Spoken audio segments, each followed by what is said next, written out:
Hello everyone.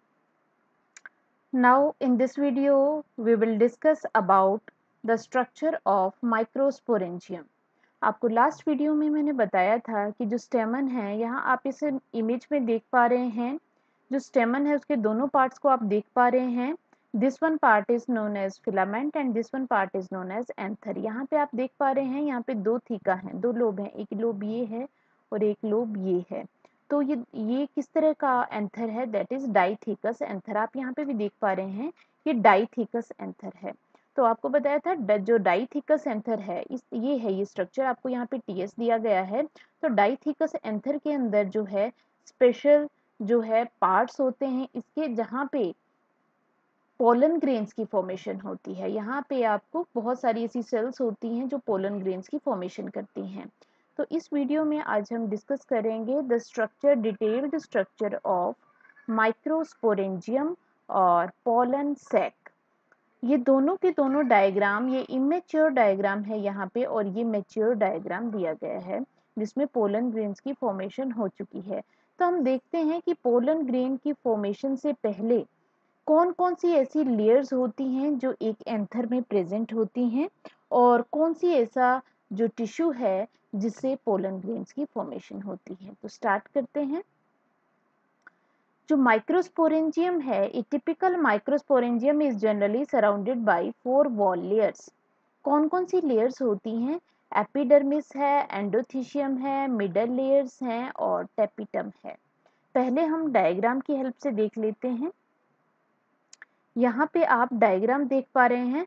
तो इस diagram में जब भी ये जो सेल्स हैं, इस एक यंग जो एंथर होता है उसके अंदर जो सारी सेल्स होती हैं उनको हम कहते हैं आर्कीस्पोरियल सेल्स। जब एक यंग एंथर है उसके अंदर जो सारी सेल्स हैं उनको कहते हैं आर्कीस्पोरियल सेल। उसके बाद ये आर्कीस्पोरियल सेल्स डिवाइड करती हैं और दो तरह की सेल्स की फॉर्मेशन कर देती हैं। एक तो होता है सेंटर में यहाँ पे स्पोरोजिनस टिश्यू, यहाँ पे इसको कहते हैं सबसे सेंटर में ये वाला पार्ट है, that is known as sporogenous tissue. और जो बाहर वाली हैं उनको हम कहते हैं पैराइटल सेल। उसके बाद ये पैराइटल सेल्स जो हैं वो डिवाइड करती हैं और बहुत सारी अदर लेयर्स की फॉर्मेशन कर देती हैं। ध्यान रखेंगे, जो सबसे पहली सेल्स हैं दैट इज आर्कीस्पोरियल सेल। आर्कीस्पोरियल सेल जो है वो डिवाइड करेगी और किस किस की फॉर्मेशन करेगी? सबसे बाहर वाली सेल्स तो होंगी पैराइटल सेल, और जो ये सेंटर में है ये वाली लेयर जो बनेगी बहुत सारी, ये होंगी पैराइटल सेल्स, और जो सबसे सेंटर में बनेगा वो होगा स्पोरोजिनस टिश्यू। तो जो पैराइटल है ये बाहर वाली है, ये भी बाद में डिवाइड करेंगी और बहुत सारी लेयर्स बनाएंगी, और जो स्पोरोजिनस टिश्यू है ये आगे जाके पोलन ग्रेन्स की फॉर्मेशन करेगा। तो इसी पार्ट को हम क्या कहेंगे? माइक्रोस्पोरेंजियम। ठीक है, तो अब हम यहाँ पे देखते हैं कौन कौन सी लेयर प्रेजेंट है। तो यहाँ पे आप देख सकते हैं जो पैराइटल सेल्स थी इन्होंने आगे जाके किसकी फॉर्मेशन की? सबसे आउटर मोस्ट एपिडर्मिस, उसके बाद एंडोथीशियम, एंडोथीशियम के बाद 1 to 3 लेयर्स जो है किसकी होंगी? मिडल लेयर, और उसके बाद नेक्स्ट लेयर इज टैपिटम, और उसके बाद सबसे अंदर तो स्पोरोजिनस टिश्यू है। तो कौन कौन सी लेयर बनी? ये वाली लेयर है जो बनती हैं पैराइटल सेल से, ये वाली लेयर बनेगी पैराइटल सेल से। कौन कौन सी है? Epidermis, endothecium, middle layers and tapetum.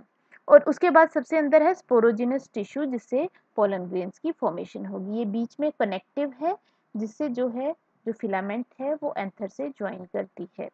अब यहाँ पे इस स्ट्रक्चर में थोड़ा सा आप यहाँ पे देखेंगे, अगर हम इस पार्ट को, ये वाला पार्ट है, इसको हम यहाँ पे डिटेल में देखना चाहें तो आप देख पा रहे हैं सबसे बाहर एपिडर्मिस जो बाद में ड्राई हो जाती है और खत्म हो जाती है, तो प्रोटेक्टिव फंक्शन की होती है। सेम एंडोथीशियम है उसके बाद जो मेन प्रोटेक्टिव फंक्शन परफॉर्म करेगी।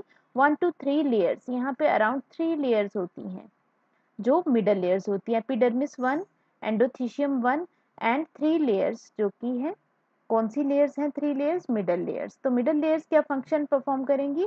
जो बीच में स्पोरोजिनस टिश्यू होता है सेंटर में उसको नरिशमेंट देंगी।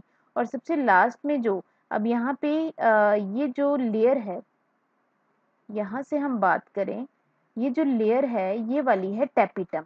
तो टेपिटम लेयर सबसे ज़्यादा न्यूट्रिटिव लेयर होती है जो बहुत सारे एंजाइम्स हार्मोन सिक्रीट करती हैं which are required for this sporogenous tissue for the formation of pollen grains.